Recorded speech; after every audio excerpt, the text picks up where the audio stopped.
जय जिनेन्द्र। नमः श्रीवर्धमानाय निर्धूतकलिलात्मने सालोकानां त्रिलोकानां यद्विद्यादर्पणायते। पंच परमेष्टि भगवान की जय। पिछली पाठशाला में दिग्वृत के बारे में चर्चा हो रही थी। दिग्वृत अर्थात दसों दिशाओं में जीवन पर्यंत के लिए आने जाने का नियम कर लेना, इसका नाम दिग्वृत है। और ये भी कहा था कि चाहे दिग्वृत का धारी अणुवृत्ति हो, लेकिन जितनी मर्यादा करता है उस मर्यादा के बाहर उसके वृत्त महावृत्त जैसे हो जाते हैं। क्यों हो जाते हैं? क्योंकि वहाँ पर मन वचन काय कृतकार्यत अनुमोदना से कोई पाप वो नहीं करता, सारे पापों का त्यागी रहता है। आज पहली पाठशाला में जो हुआ था श्लोक नंबर 70, आज 71 में उसी बात को आचार्य फिर जोर देके कह रहे हैं। आइए देखते हैं। प्रत्याख्यान तनुत्वात् मंदतराश्चरण मोह परिणामः सत्वेन दुरवधारा महाव्रताय प्रकल्प्यन्ते। बोलिए।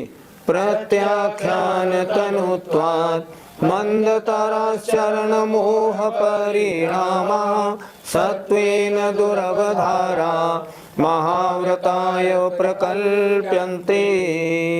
आइए श्लोक के एक एक शब्द का अर्थ देखते हैं।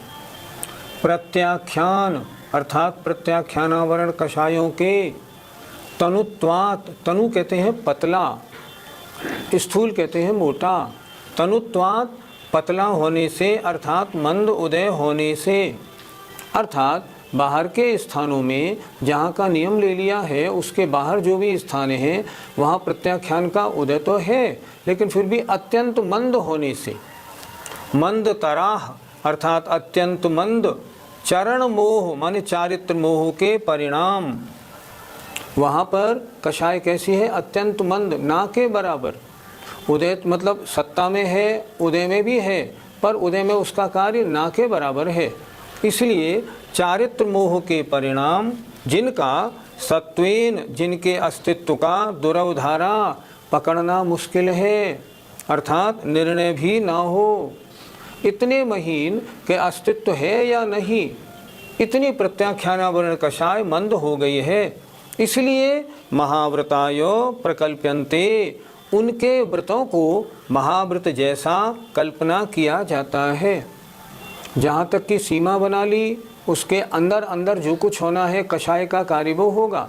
सीमा के बाहर मन वचन काय कृतकार्यत अनुमोदना से पांचों पापों का त्याग है। तो सीमा के बाहर प्रत्याख्यान कैसी हो गई? अत्यंत मंद।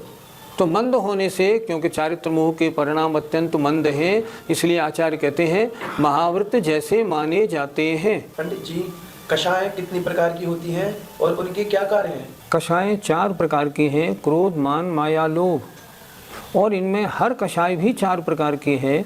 जैसे क्रोध 4 प्रकार का, अनंतानुबंधी क्रोध, अप्रत्याख्यानावरण क्रोध, प्रत्याख्यानावरण क्रोध और संजुलन क्रोध।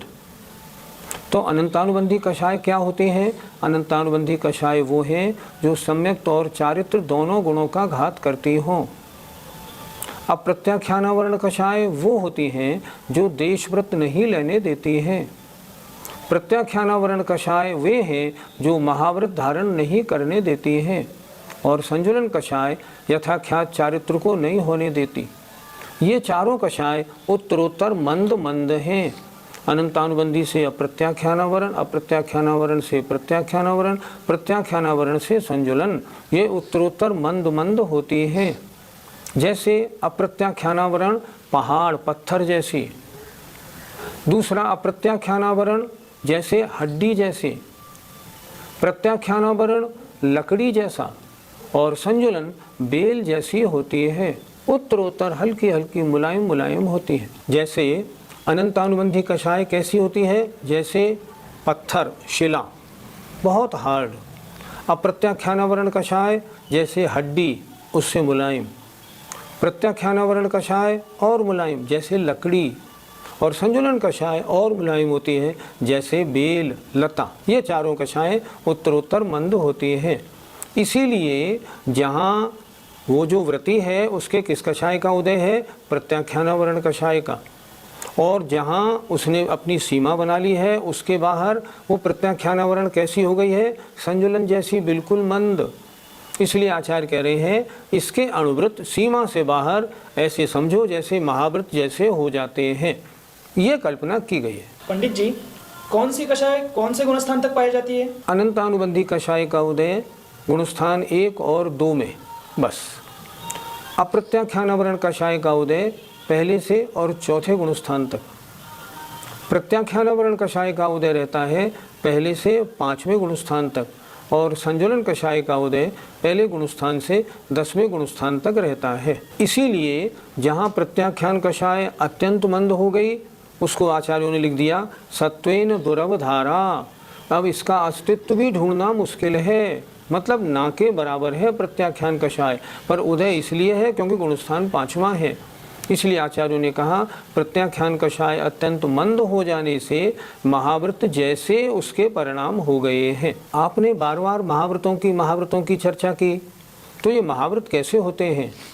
आत्मा में प्रत्याख्यानावरण कषाय का और अनुदय हो गया, अर्थात अनंतानुबंधी, अप्रत्याख्यान, प्रत्याख्यान, इन तीनों कषायों का अनुदय होने से जो अति विशुद्धि रूप परिणाम होते हैं वे कहलाते हैं महाव्रत। आगे आचार्य महाव्रत की परिभाषा स्वयं लिख रहे हैं, देखिए अगले श्लोक में। पंचानाम पापानाम हिंसादीनां मनोवचः कायैः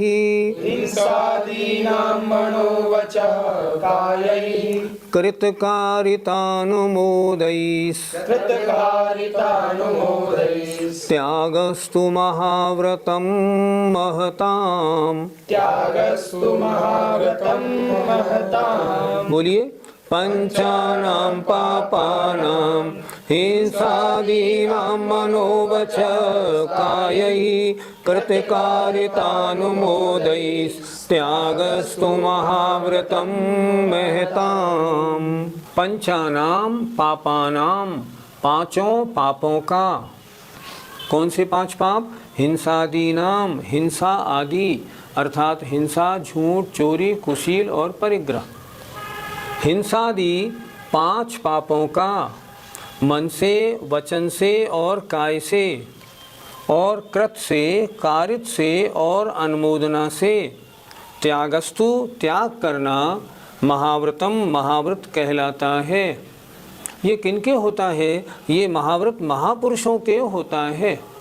महापुरुष जब 5 पापों का मन वचन काय कृतकारित अनुमोदना से त्याग करते हैं तब उनका जो त्याग, उनके व्रत को हम क्या कहेंगे? ये महाव्रत हैं। पंडित जी, अहिंसा महाव्रत का क्या स्वरूप मानना चाहिए? अर्थात हिंसा वाले कार्यों का मन वचन काय कृतकारित अनुमोदना से संपूर्ण त्याग होना।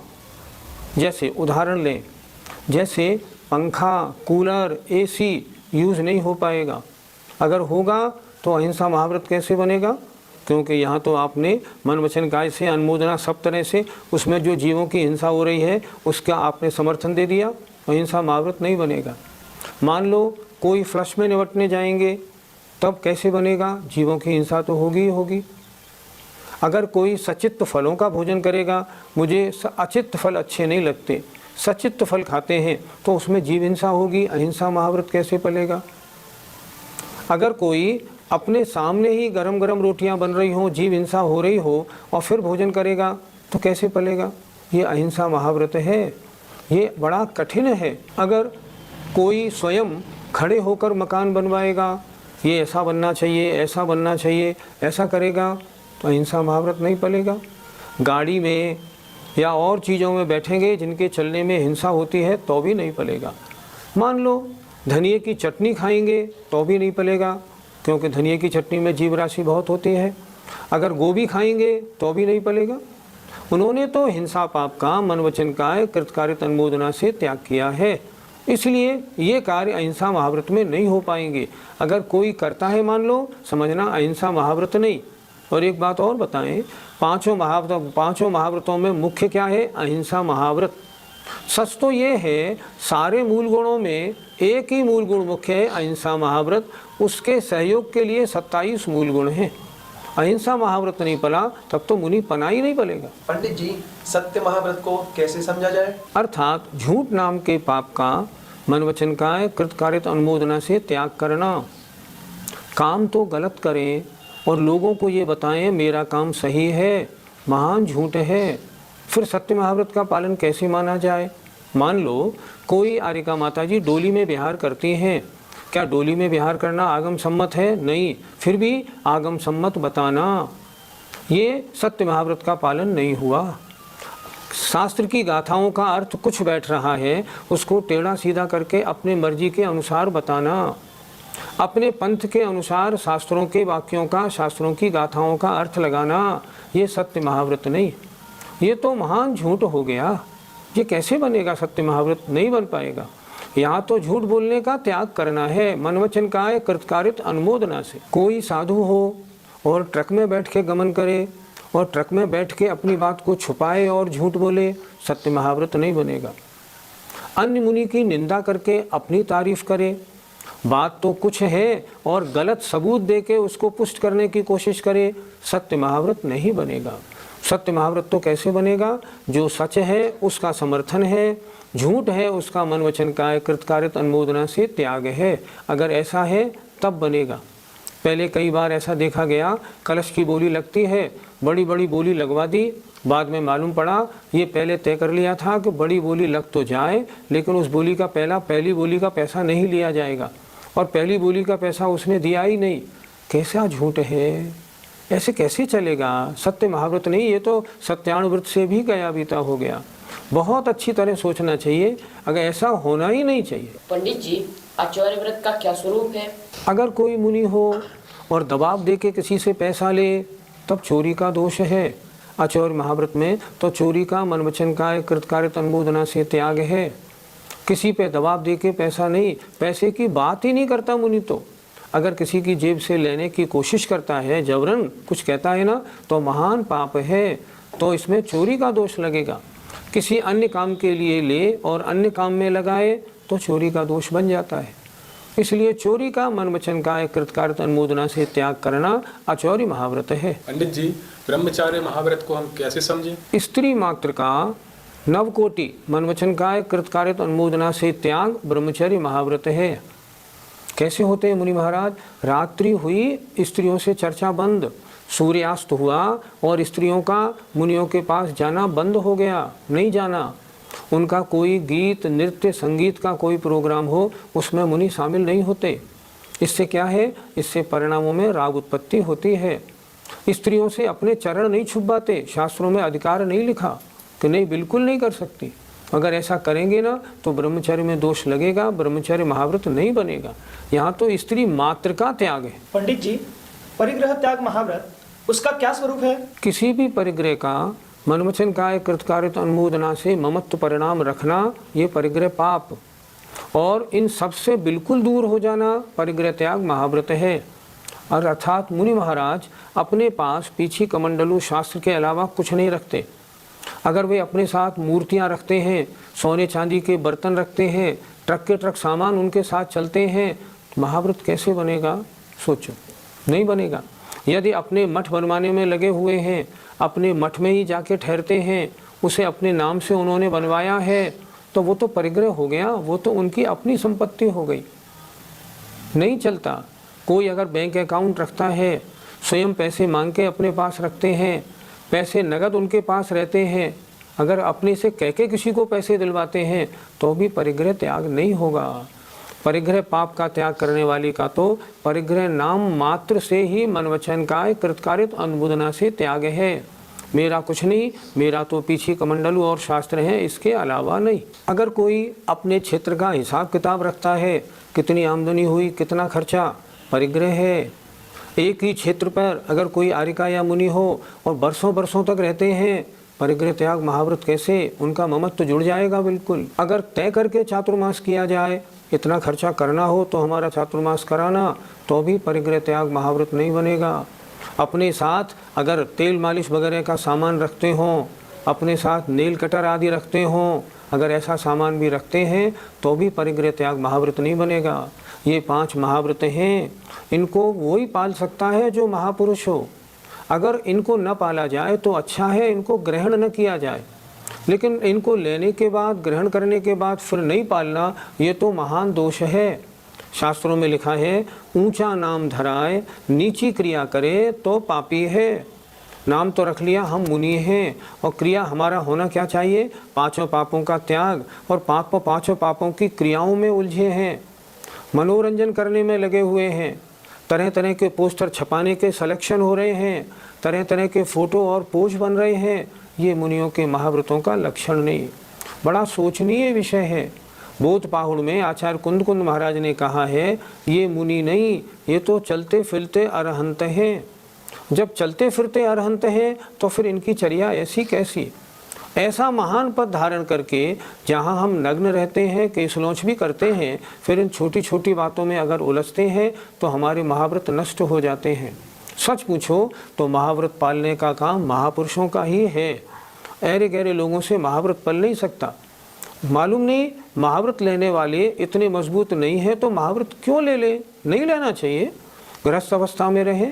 आचार्यों ने तो बोला है, कीजिए शक्ति प्रमाण, शक्ति बिना श्रद्धा धरे।